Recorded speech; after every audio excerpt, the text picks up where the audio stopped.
Have you ever seen a powerful man beg for his life?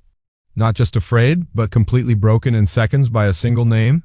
The glass-walled boardroom reflected wealth, power, and control, but beneath that shine, something darker was unfolding: fear. Victor Halle sat at the head of the table like he owned the world. Every building outside seemed to bow under his invisible authority. Yet the man kneeling on the marble floor didn't look powerful at all. He looked like someone who had lost everything in a matter of seconds. "Please, don't hit me." Victor's voice cracked in disbelief. He had never spoken like this in his entire life before, not in billion-dollar meetings or high-stakes negotiations. But now his confidence had shattered completely. Across from him stood Ethan Carter, calm and unmoved. Dust clung to his jacket and his hands were scarred from old pain. He didn't look like someone who could destroy a man's empire. Yet everyone in the room feared him more than armed guards. Security personnel lay injured along the walls, too broken to stand. No one dared to challenge the silence he carried with him. Victor crawled backward, panic filling every corner of his mind. His expensive suit now meant nothing against raw fear. "I'll give you money. Anything," he begged desperately. His voice trembled as if life itself depended on negotiation. But Ethan didn't respond, didn't even blink in his direction. Money was meaningless in the space between them. The silence grew heavier, pressing down on Victor's chest. It felt like the entire room was suffocating with memory. "You've got the wrong man," Victor tried again in desperation. His words rushed out, trying to rebuild control. Ethan finally spoke, his voice calm but sharp like glass. "You're right," he said quietly, making Victor freeze. A flicker of hope returned to Victor's eyes instantly. Maybe this could still be fixed. Maybe this was misunderstanding. "I didn't come for you," Ethan added slowly. The sentence changed everything in that single moment. Victor frowned in confusion, fear returning again. "If not me, then why are you here?" Ethan stepped forward once, boots echoing in the silence. The sound felt like judgment arriving closer. He stopped just a few feet away from Victor. His eyes remained locked with an unshakable focus. Then he spoke a name that froze the entire room. "Emily Carter," he said softly. The air changed instantly, as if oxygen had disappeared. Victor's face turned pale within seconds. His lips parted, but no words came out at first. Recognition mixed with fear twisted inside him. "No," Victor whispered, shaking his head in denial. "That's not possible." Ethan tilted his head slightly, studying his reaction. "Not possible?" he repeated calmly. Victor's hands trembled against the cold marble floor. His confidence was collapsing piece by piece. "She was just collateral," he finally muttered weakly. The word echoed like a gunshot in the room. Ethan's jaw tightened instantly at those words. A deep pain flickered behind his calm expression. "You don't even remember her properly, do you?" His voice was low, almost controlled anger. Victor tried to defend himself, panic rising again. "I deal with thousands of cases, property, legal issues. Not her," Ethan cut in sharply. The interruption felt heavier than any shout. The room fell into a deeper, unbearable silence. Even the guards avoided looking at them. Ethan slowly reached into his jacket. Victor flinched instinctively at the movement. But instead of a weapon, a photograph appeared. Worn edges showed it had been carried everywhere. Ethan placed it carefully on the table surface. "Look at her," he said. Victor hesitated, his hand shaking as he picked it up. And the moment he saw it, something broke inside him. A smiling girl held a bright red balloon. Her innocence made the entire room feel heavier. Beside her stood a woman with a soft, warm smile. Emily Carter looked alive in a way that hurt to see. Behind them, slightly blurred, stood Ethan laughing, a version of him that no longer existed. Victor's grip tightened as realization slowly built. "I didn't know she had a family," he whispered. Ethan exhaled slowly, pain rising in his chest. "You didn't care?" he replied simply. Victor looked up, trying to justify himself again. "That's not true. I followed procedure. She begged you," Ethan interrupted again. Those words silenced everything instantly. Victor's mouth opened, then closed without sound. Memory began returning in broken fragments. A meeting he didn't want to attend resurfaced. A woman waiting for hours outside his office. She came to you, Ethan continued coldly. And you ignored her completely. Victor's breathing grew uneven and unstable now. I have procedures, legal processes. You signed the order, Ethan said firmly. And that truth crushed whatever was left of confidence. The room felt smaller, like walls were closing in. Victor could barely breathe under the weight of memory. She said it was just paperwork, Ethan added softly. She believed no one would force us out. Victor lowered his gaze, unable to speak. Guilt began replacing fear slowly. There was a crack in the wall, Ethan continued, above the kitchen window. Victor's throat tightened painfully at the detail. His mind started replaying things he had ignored. She showed it to your inspector, Ethan said. And he said it was fine. A long silence followed those words. Only breathing filled the empty space. I didn't think anyone would get hurt, Victor whispered. His voice now sounded completely hollow. Ethan gave a short, lifeless laugh. You never think, he replied. For a moment, neither man spoke again. The city lights flickered beyond the glass walls. Then Victor asked hesitantly, almost broken, Did anyone survive? The question hung in the air dangerously. Even the room seemed to hold its breath. Ethan stepped closer slowly, face unreadable. His shadow fell directly over Victor. You're right, Ethan said quietly. The words confused Victor instantly. What do you mean? He asked. His voice barely came out. She didn't survive, Ethan whispered. And that shattered Victor completely. His body collapsed inward in realization. No, he muttered helplessly. But Ethan didn't react at all. Because for him, it was not new. It was a memory that never left. Something burned into every second of his life. Suddenly, the doors behind them burst open. Footsteps rushed inside urgently. Sir, police are on their way, a staff member shouted in panic. Hope flashed in Victor's eyes instantly. Finally, control was returning. You hear that? Victor said quickly, this doesn't have to end badly. But Ethan didn't even turn around. He remained completely still. Good, Ethan finally said. Victor froze again in confusion. What? He asked. Call them, Ethan continued calmly. That wasn't fear. That was control. Victor didn't understand anymore. Why would you want that? Ethan looked at him directly now, and something terrifying appeared in his expression. This isn't escape, he said slowly. It's truth. Sirens began echoing in the distance. Growing louder every second, Victor's heart started racing uncontrollably. Something about this man felt unstoppable. Ethan glanced once more at the photograph. His fingers brushed it gently. Then he looked back at Victor and spoke softly again. You don't remember that night, do you? Victor frowned deeply. What night? He asked. Ethan's eyes darkened completely. The night everything broke, he said. And the truth was just beginning to rise. What if the worst day of your life wasn't an accident? What if someone chose it?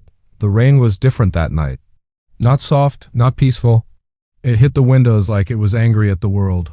3 years earlier, a small apartment on the edge of the city, old building, cheap rent, cracked walls, flickering light in the hallway, but inside, it was warm, alive. Daddy, look! A tiny voice echoed with excitement. Ethan Carter stood near the kitchen counter, tired after a long shift, his shirt slightly damp from sweat and rain. He turned slowly, and there she was, Lily, spinning in circles in the middle of the room, holding a red balloon like it was the most precious thing in the world. Careful, Ethan said softly, a tired smile forming on his face. You're going to hit the ceiling again. I won't, Lily laughed. But the balloon immediately tapped the light bulb. Thump. She giggled harder.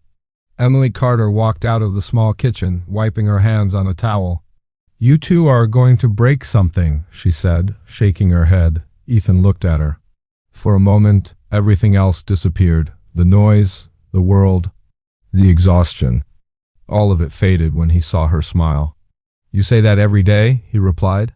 And every day, she said, walking closer, you both prove me right. It was simple, not rich, not perfect. But it was home later that night. They sat together on the small couch, Lily between them, watching cartoons on an old TV that sometimes worked and sometimes didn't. Lily leaned against Emily. Mommy, tell me the story again, she whispered sleepily. The bedtime one? Emily asked. Lily nodded. Ethan smiled slightly. She never gets tired of it, he said. Emily laughed softly. Once upon a time, she began, brushing Lily's hair gently, there was a little girl who was so brave that even storms were afraid of her. Lily's eyes slowly closed.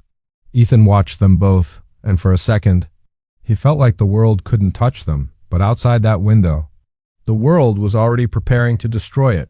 The next morning began normally, too normally. Ethan was at work when the first call came. Emily, her voice was uncertain. They sent a notice again, she said. Ethan frowned. Ignore it. I told you I'll handle it. No, Ethan, this one is different. Something in her voice made him pause. What do you mean? They've scheduled demolition. Silence. For a moment, Ethan couldn't even process the words. That's not possible, he said finally. We renewed the lease last month. I know, Emily replied. But they say the building is structurally unsafe. Ethan's grip tightened on his phone. Who signed it? A pause. Then Victor Halle. That name meant nothing to most people, but in that moment, it meant everything to Ethan. I'll go there, Ethan said immediately. I'll talk to them directly. Ethan, Emily's voice softened. Please don't start a fight. I won't, he said. But his tone already knew the truth. He was walking into something bigger than a conversation. The headquarters of Halle Development Group towered over the city like a symbol of control, glass, steel, power. Ethan stood outside for a moment, looking up. People walked in and out like ants around a machine. No one noticed him. No one cared. Inside, the air was colder. Sterile, perfect. He waited. 1 hour, then 2. Receptionists avoided eye contact. Security watched him closely but said nothing. Finally, someone approached. You don't have an appointment, the man said flatly. I don't need one, Ethan replied. You can't meet Mr. Halle without clearance. Ethan looked at him. Tell him it's about the Riverside apartments. A pause. The guard hesitated. Then walked away. Minutes passed. Then the elevator opened. And everything changed. Victor Halle stepped out, expensive suit. Calm expression, controlled posture, a man used to being obeyed. He didn't even look surprised. Just mildly annoyed. You're here about the eviction, he said, not a question. A statement. Ethan stepped forward. Why are you demolishing the building? Victor sighed slightly. It's a liability. It's people's homes. Victor adjusted his cufflinks. Old structures fail. It's unfortunate, but necessary. Ethan's voice lowered. There are families living there. Victor finally looked at him properly. For the first time, you think I don't know that? He asked calmly. That's not my concern. Something inside Ethan tightened. You didn't even inspect it properly, he said. Victor gave a small smile. We had engineers. You had signatures, Ethan corrected. A pause. The smile faded slightly. You're emotional, Victor said. That's dangerous in business. Ethan stepped closer. And you're careless, for a brief second. Something flickered in Victor's expression. Annoyance, not fear. Not yet. Then he said something that would later echo forever. It's just one building. Ethan stopped. His eyes locked onto Victor. Just one building, he repeated quietly. Victor nodded. Yes, that was the moment something irreversible broke. Not physically, but inside Ethan, because to Victor, it was numbers, assets, reports. To Ethan, it was home. I suggest you leave, Victor said, turning slightly. Security will escort you out. Ethan didn't move. You're making a mistake, he said. Victor didn't respond. And that was the end of that conversation, or so it seemed. The night everything broke began quietly. Too quietly. Lily was already asleep when Ethan got home. Emily was in the kitchen. She turned when she heard him enter. How did it go? She asked. Ethan didn't answer immediately.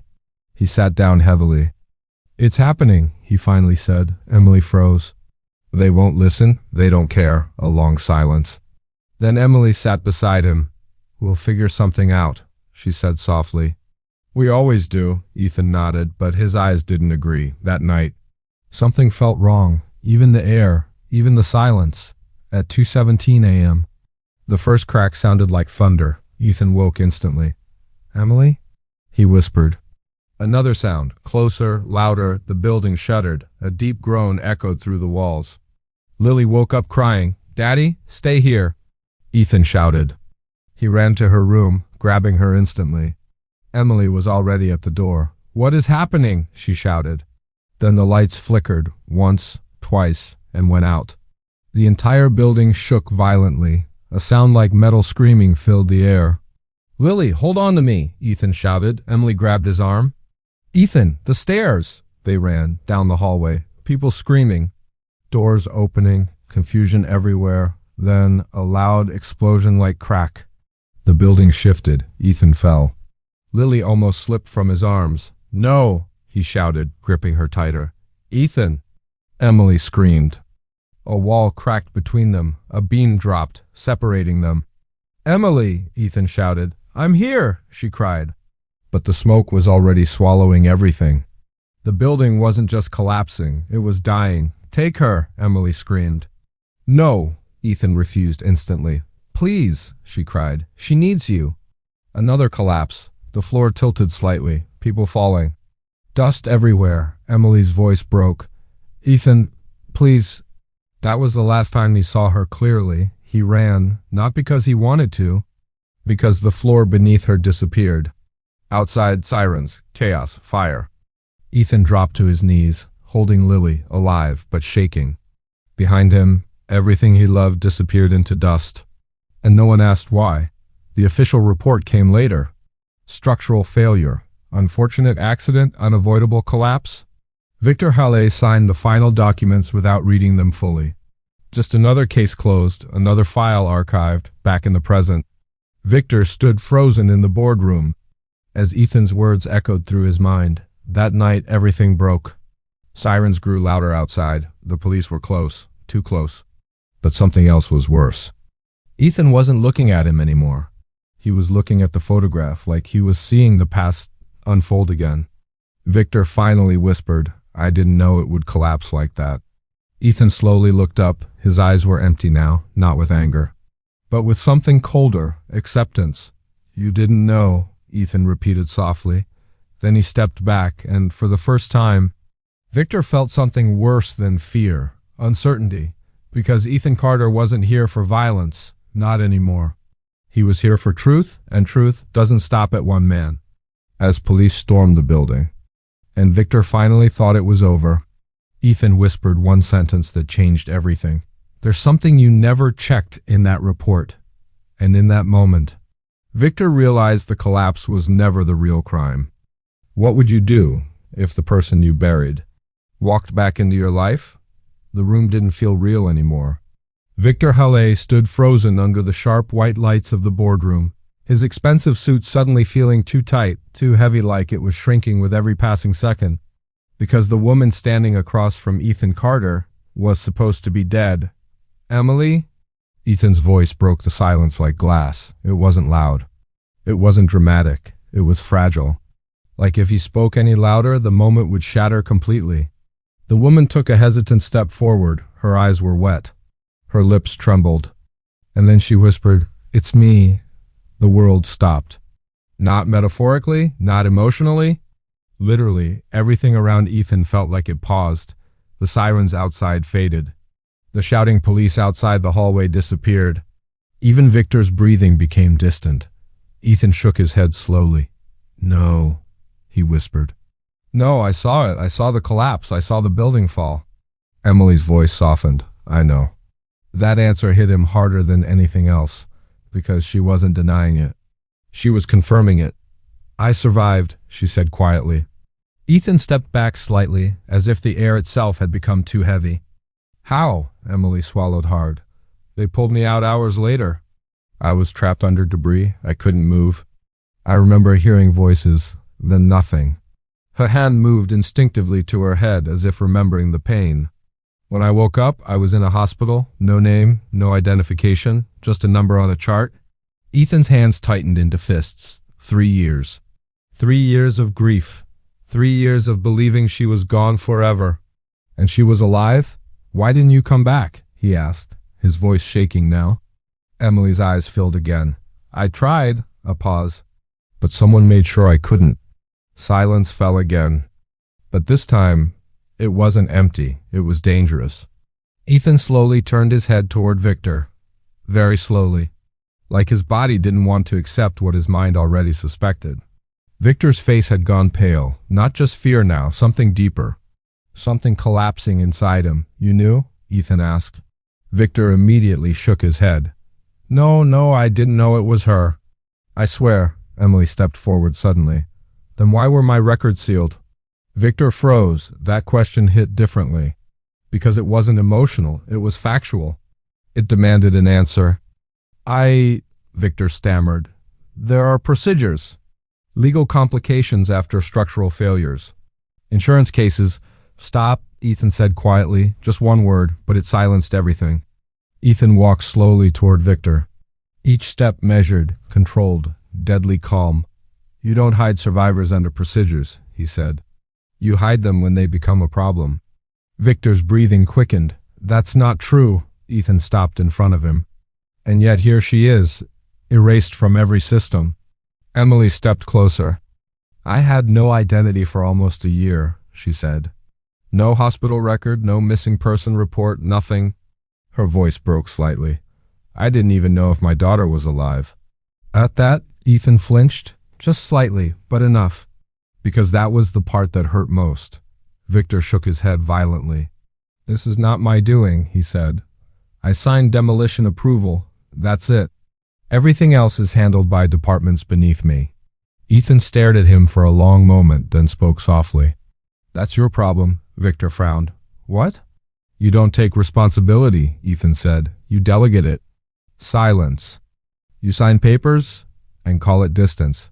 The sirens outside grew louder, closer, red and blue light, flickered through the glass walls like warning signals from reality itself. Emily turned toward Ethan. Her voice was softer now. What do we do now? Ethan didn't answer immediately, because for the first time, he wasn't sure. Victor suddenly leaned forward, desperate. I can fix this, he said quickly. I can reopen the case. I can compensate you. Whatever you need, just name it. Ethan looked at him. And for a second, there was exhaustion in his eyes, not anger, just tiredness. You still think this is about money, Ethan said. Victor paused, then hesitated. What else is there? That question. That simple question made Emily look away, because it proved everything. Ethan stepped back slowly. No, he said. You don't understand? He turned slightly toward Emily. This isn't about revenge anymore. Emily's eyes searched his face. Then what is it about? Ethan paused, a long pause, then said quietly, Truth. The police finally arrived. Heavy footsteps filled the hallway. Commands shouted, doors pushed open, hands where we can see them. Everyone stay still. Armed officers flooded the room. The tension exploded instantly. Victor looked relieved for the first time. Like chaos meant rescue, like authority meant safety, but Ethan didn't move. He simply raised his hand slowly, calmly, without resistance. One officer stepped forward. Step away from him. Ethan didn't look at the officer. His eyes stayed on Victor. I'm not here to hurt him, he said. The officer hesitated. Then why are you here? Ethan answered without hesitation. Because he needs to remember, Victor's expression tightened. What does that even mean? He snapped. But before Ethan could respond, Emily stepped forward, her voice stronger now. We're not leaving until the truth is on record. The officer looked confused. What truth? Emily pointed at Victor. The truth about the demolition, about the collapse, about what was buried with it. Victor laughed nervously. This is insane. There was an accident. Stop calling it that, Ethan said sharply. The room went silent again. Ethan walked slowly toward the center of the room. Every eye followed him. Even the officers lowered their weapons slightly, not out of trust, but curiosity. He turned toward Victor. You want to know why I'm here? Ethan asked. Victor didn't answer. Ethan reached into his pocket, pulled out something small, a folded document, old, worn, damaged at the edges. I found this in your system archives, he said. Victor frowned. What is it? Ethan unfolded it and placed it on the table. It was an internal inspection report, but something about it was wrong. Emily stepped closer, Her eyes scanned the page, and slowly, her expression changed. "This isn't the final report?" she whispered. Ethan nodded. "No," Victor frowned. "What are you talking about?" Ethan looked at him and said one sentence that froze the entire room. "This is the report before it was edited." Silence. Emily pointed at a highlighted section. "There's a warning here. Structural instability in the central support beam. Critical risk of collapse under pressure." Her voice trailed off. This was marked as urgent.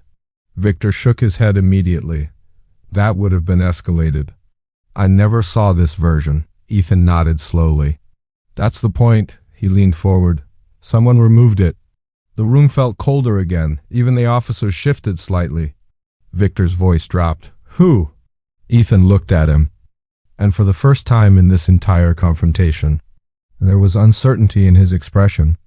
"That's what I came to find out," he said. Emily looked between them. "Are you saying—" She began. Ethan nodded slowly. The collapse wasn't just negligence. A pause. It was controlled. That word hit like a shockwave. Controlled. Victor stepped back slightly. "No," he whispered. "No, that's not possible." But Ethan didn't argue. He just looked at the document again, like it had been waiting for him all along. Emily's voice trembled. "Who would do something like that?"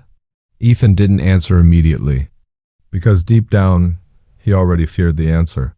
Before he could speak, a phone rang, loud, sharp, interrupting everything.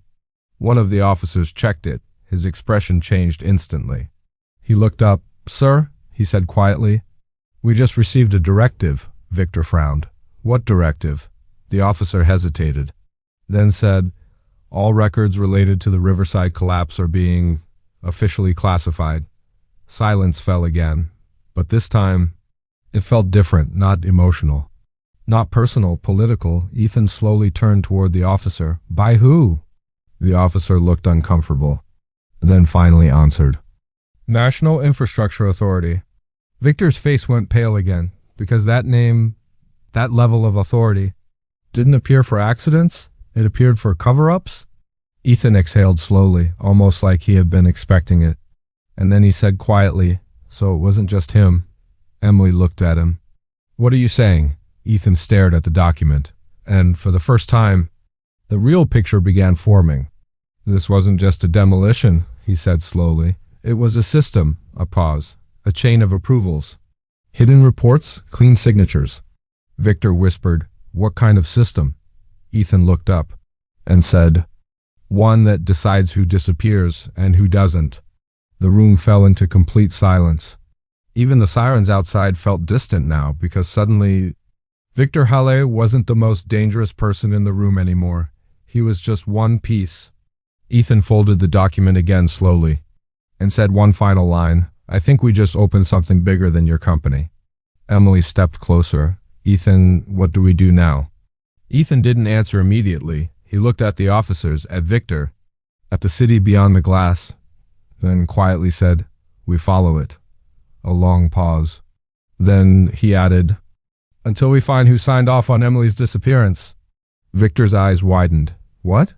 But Ethan wasn't looking at him anymore, because his focus had shifted to something far beyond this room, far beyond Victor Halle. And as the sirens grew louder outside, Ethan whispered one final truth.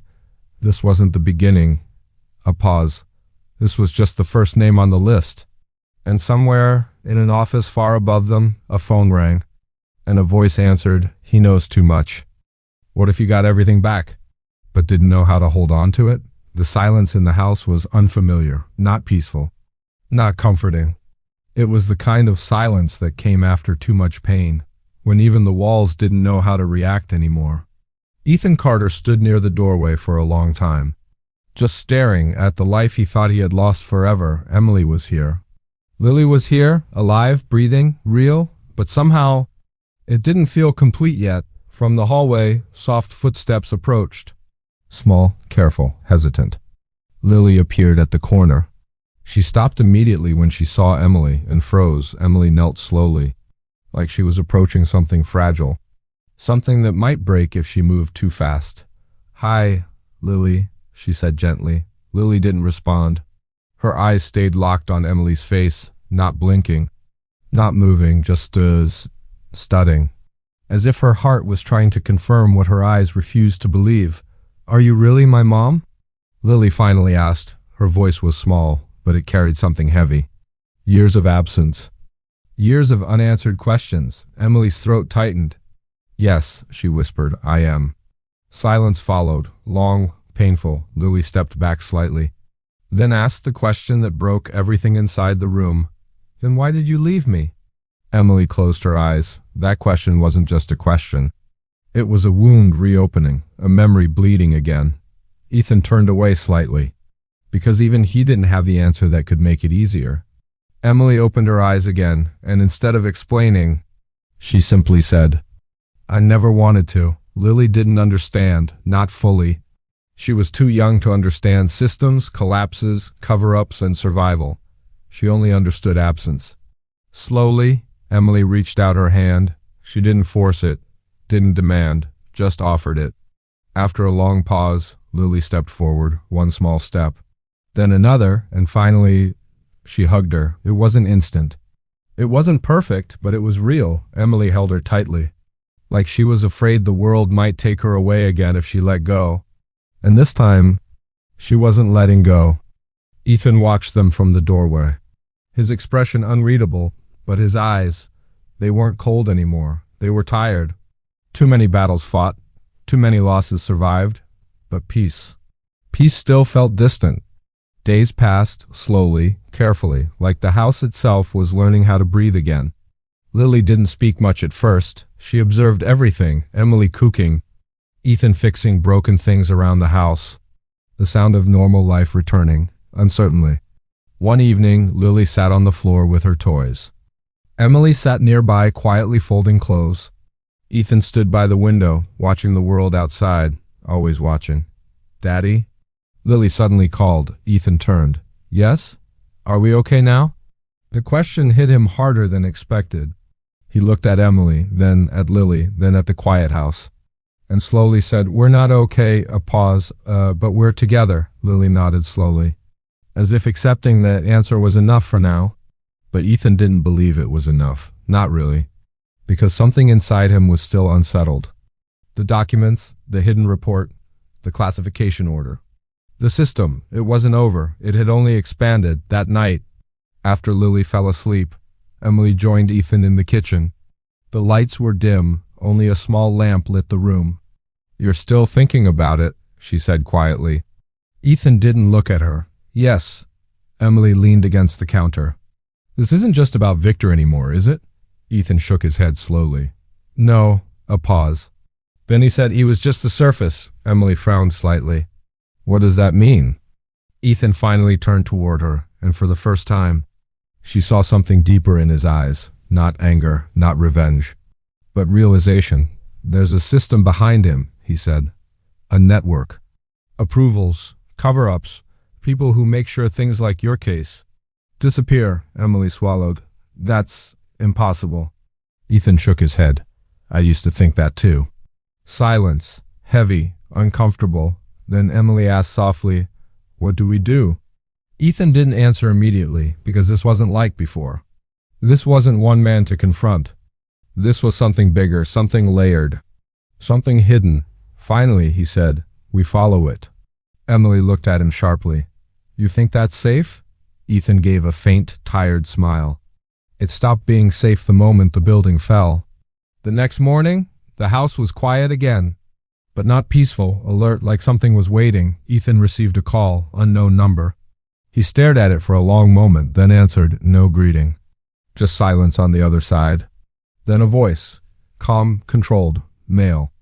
"You're digging into things you don't understand." Ethan didn't respond immediately. He stepped outside, closed the door behind him. "Who is this?" Ethan asked, a short pause. Then, "Someone trying to stop you from making a mistake." Ethan's eyes narrowed. "A mistake? You think you're uncovering truth?" the voice continued. "But you're opening doors that were closed for a reason." Ethan's grip tightened on the phone. "People died," he said coldly, a pause. Then the voice replied, "People always do." That sentence, so casual, so emotionless, it hit harder than shouting ever could. Ethan looked out at the street. cars passing. People living normal lives, unaware. "Who are you?" he asked again. This time slower. More dangerous. The voice didn't answer directly. Instead it said, "Let it go." Ethan's jaw tightened. "Or what?" Silence. Then a soft click. The call ended. Ethan stood still for a long moment. Phone lowered, eyes distant, inside the house. Lily was laughing softly at something Emily said, a sound so pure. It almost felt unreal. And that contrast between innocence and darkness made Ethan's chest tighten, because now he understood something clearly. This wasn't just about revenge anymore. It was about protection. That evening, Ethan returned to Victor's case file, but something was different. New information had appeared, not in the public system, not in legal records, but in a hidden layer of metadata. Emily stood behind him.